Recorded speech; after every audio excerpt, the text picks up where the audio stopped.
Okay, what's up mga choy? Once again, this is me Alex of JT Rebuilder Automotive Parts Trading. Today's morning we have a unit, no?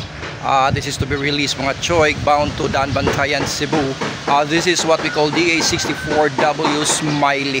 Alright, so let's take a look at this unit mga choy, kung ano pong ang nasa loob niya, kung ano pong na-install po nito, kung ano po ang hinilagay po natin dito para sa unit na to mga choy. Okay, tara na!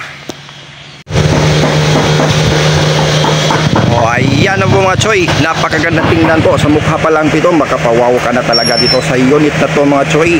So ito po yung ikutin natin to, yung unit na to, para makita natin kung ano kaganda sa paningin natin yung unit na ito.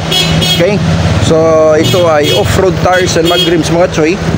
Yan, naka off-road po yan na set up po natin dito, itong unit na to. Okay, takbo. So yan, ito pong napakaganda po, napaka-astig po yung unit na po ito.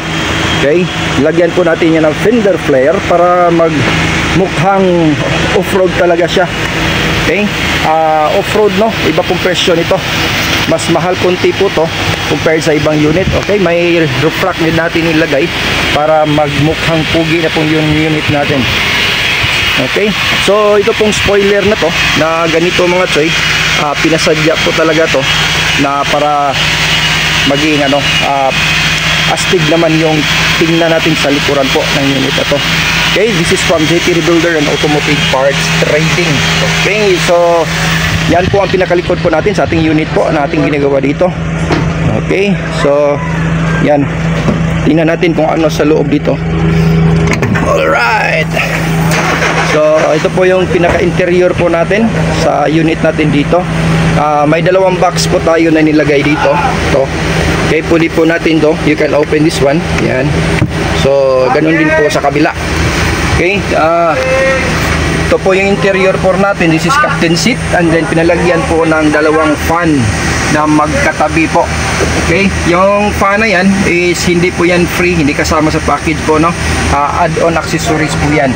Katulad din po dito sa roof rack, add-on accessories po yan. Hindi po yan kasama sa package po. So let's take a look dito sa harapan. So dito tayo. Okay, sa loob. So yan, may remote po tayo na ini-install. Ito po yung remote niya na nilagay po natin. Okay, so para naman makilis entry po siya. So ito po yung dashboard niya, pinaka-dashboard po natin. Napakalinis po yung paggawa ng ating dashboard. Parang original lang siya, parang hindi pinutol, no? So yun po, this is power window, power steering, power mirror po yung unit natin. Lagyan din natin ito ng dashcam, yan. At saka dito, touchscreen stereo. Alright, so ito po yung likuran po para makita po ninyo. So yan po yung color at saka sa seat cover at saka yung pagka-cut ng disenyo para sa unit na to.